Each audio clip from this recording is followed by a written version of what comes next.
everybody, welcome to another edition of the Dream Big, Pray Hard, Never Quit video series. Today, we've got a great guest with us, a former student of mine, Rosi Vega. I am so happy to see her because I had her in high school. And I'm going to say a little bit, sorry, Rosi, take it away from you. But I had her in high school, and she was pretty sick in high school, her senior year. I had her senior year. And she was pretty sick, and she missed quite a bit of class, missed the final exam, and she was really shy and kind of drawn back. And I always felt like, man, I just, I want so much for her to do well and to just go out there and give it to the world.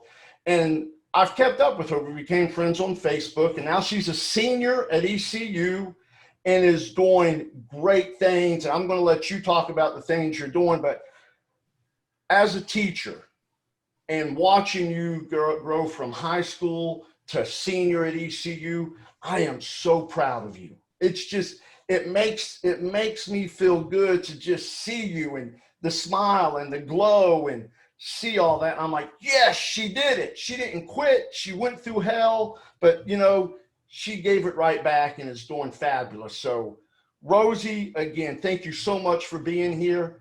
And I'm going to kind of let you tell your story, and I'll probably interrupt you a whole lot. And I hope you're okay with that. Rosi, introduce yourself. Hi, I'm Rosi, and as RJ say, I'm a senior at East Carolina University. My major is nutrition and dietetics, and it's a pleasure to be here, honestly. It's an honor. I've always dreamt of being interviewed by you. Well, thank you very much. So you were diagnosed with a disease, and was it your senior year you were diagnosed? It was the last week of junior year, and I missed the whole 3 weeks before senior year ended. So I'm going to let you say the name because I've tried to say it and I screw it up every time. So go ahead. I was diagnosed with ulcerative colitis. So what is that? To make it less medically termed, it's basically your autoimmune, your immune system decides to be like, hey, I don't like your colon. I'm just going to pretend that it's foreign and just attack it, just ruin it. And it causes a lot of inflammation, a lot of ulcers, and it's very painful. It's the worst. I wouldn't even dare wish it on my worst enemy. Yeah, that doesn't sound good at all. And you were in high school, your senior year, going through this. And I mean, my senior year in high school, I was worried about prom, worried about if my girlfriend was mad at me for something I probably did, and I thought, stuff like that was hardcore. And you're going through your senior year fighting for your life. Yes, I was. I missed, I think, a total of 2 months and a half. I missed the finals week, the first semester of school. Yeah, I missed a lot. It was very upsetting. One of the reasons I brought you on here, one is to talk about your disease, but also as a young woman to go through that and what it was like in high school and how you pulled yourself out of it, because you are an amazing dream big, pray hard, never quit story. And I love to see what you've done. And you're going to be an inspiration to so many people that watch this. So what were you thinking in high school? And then kind of tell me how you came out of it into who you are now. So basically, I was like, girl, don't give up. You're only 17, 18 years old. You have a whole life ahead of you. You want to go to college. You want to do something with your life. You want to help people. And basically this disease fueled my hunger to help people, because I originally wanted to start my own business, like a dress shop. But after getting ulcerative colitis and meeting my first dietitian, I was like, nope. Yeah, I love dresses and I love pageants, but this right here is what I want to do. So at a young age and going through what you went through, you decided you know what? I need to help other people. Mm-hmm. Instead of going, I got to get through this and live my life and go out and do my pageants and do everything. It was, you know what? I could use this platform and really help other people. What such a mature thing to think at your age. I was not thinking about anything like that. I was thinking, hey, am I going to play college football? Am I going to, and wow, so mature. And I guess going through something like that matures you much faster. Yeah, prior to my disease, I was thinking just like you. I need to get a boyfriend. What am I gonna do senior prom? Oh, football games. Oh, I need to take this amount of honors classes. Oh, I can't wait to graduate. And then, bam, the last few weeks of junior year, I get like rushed to the hospital, and they're like, "Oh, you have ulcerative colitis, and it's gotten really bad."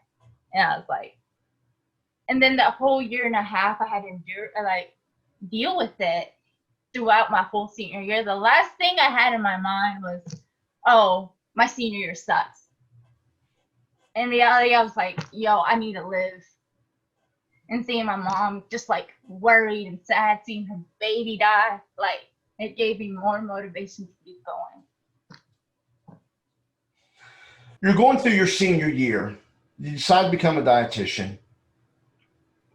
What made you decide to go to ECU, and when did you apply? And kind of tell me from high school to college, and tell me your healing process, because you got your disease, but we haven't really talked about what you went through in the disease. So I was diagnosed in junior year. I didn't start off going to ECU. I went to Wayne first, Okay. which was honestly, Wayne has the part in my heart. I loved it there. It was my favorite thing. My graduation came from there. So my healing process. One of my mom's biggest fears was me missing graduation because I was so sick, and it was one of my fears too.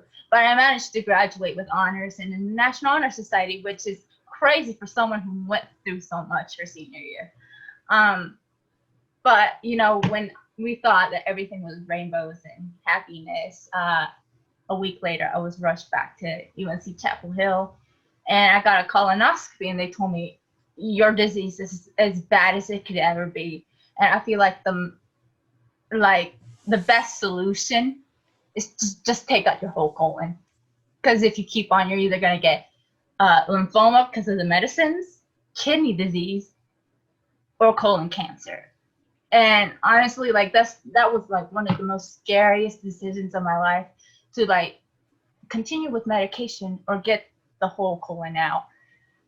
And I remember I cried my eyes out. My mom cried with me, and the nurse even cried with me, because I was so scared, like an 18-year-old, right, deciding this.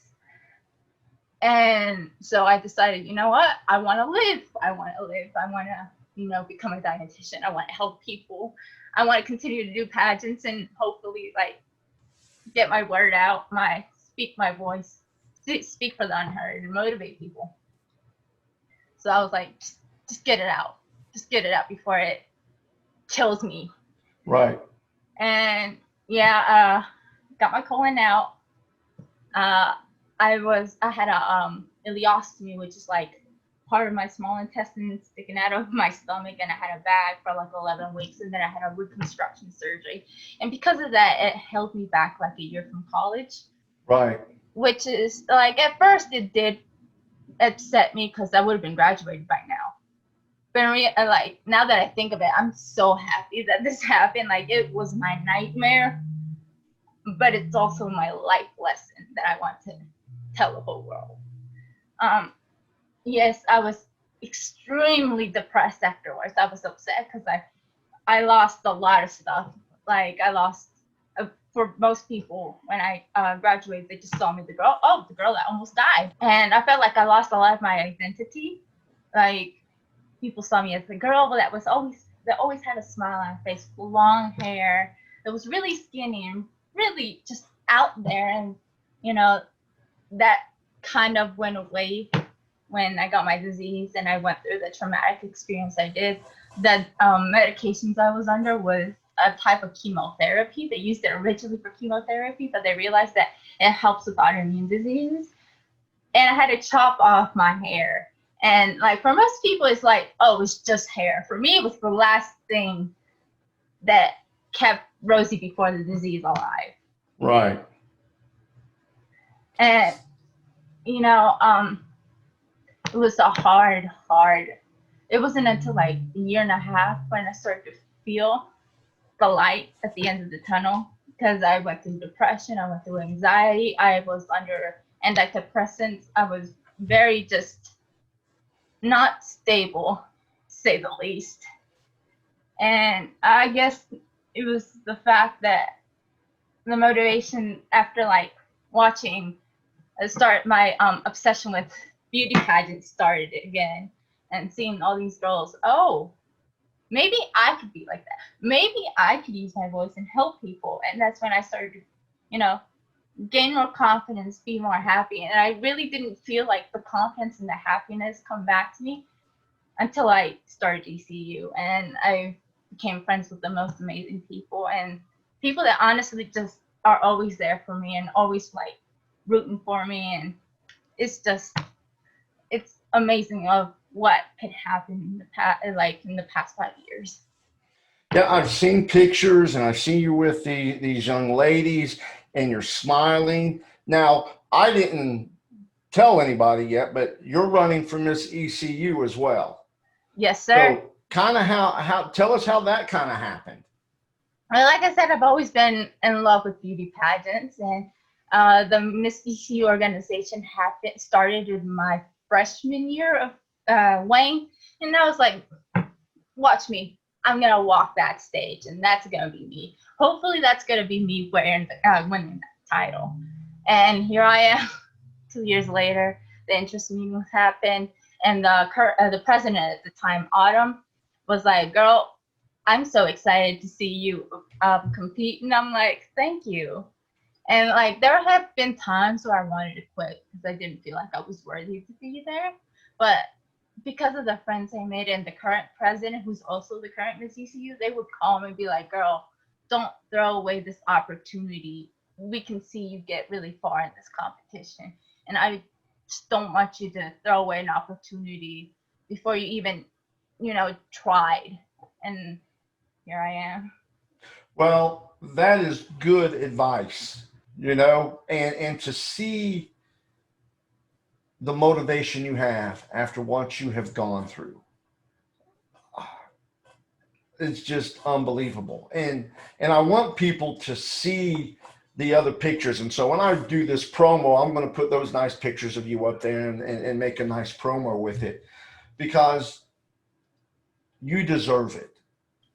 You just work so hard, and at such a young age, you understand life because you had to fight for it. And then you've made some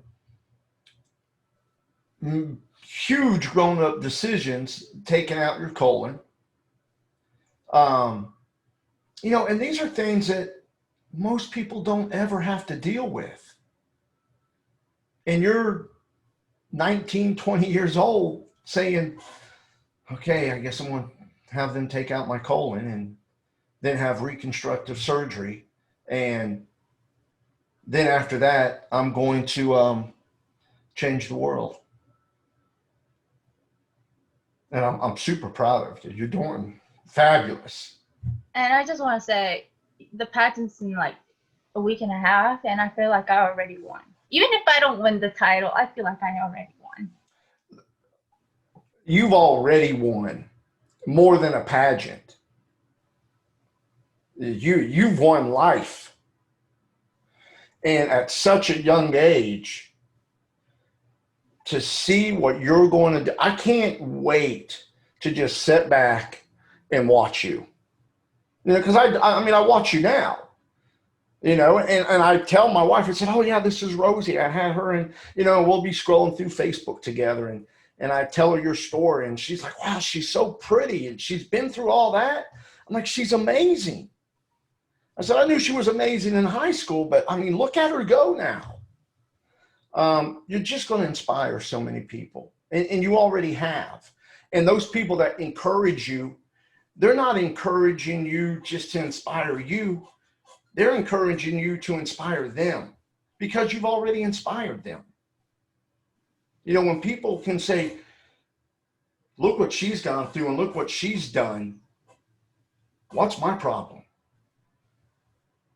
And it's, you're gonna do amazing things. My thing about this is, yes, ulcerative colitis was a nightmare. It was a bomb thrown at life. But I feel like instead of living in the past and feeling sorry for yourself, why don't you use your wisdom and help people? And that's what you're doing. And you're a senior this year. You're going to graduate. You're going to be Miss ECU. And what's after college? So in order to be a registered dietitian, I have to go through an internship and then my master's degree. But I don't have money. So I'm gonna work for a little while, probably at WIC. And I feel like WIC's very beneficial because I want to work with children. Right. But mostly I want to work with children that had problems like me. Yeah. I came to that decision because I was like, maybe these kids want somebody that could relate to them, that can like be a helping hand to like let them know that they're not alone. Like, they're awesome. children, and they're fighting for their lives. Such a motivating and inspiring story. And I cannot thank you enough for being on here. Rosi, again, thank you so much for being on Dream Big, Pray Hard, Never Quit, and everything that you do. Such an inspiring story. And everyone out there watching this, if you think you have it rough, look what this young girl has done and accomplished and will continue to do as she gets older. Guys, you ought to always remember to dream big, pray hard, never quit.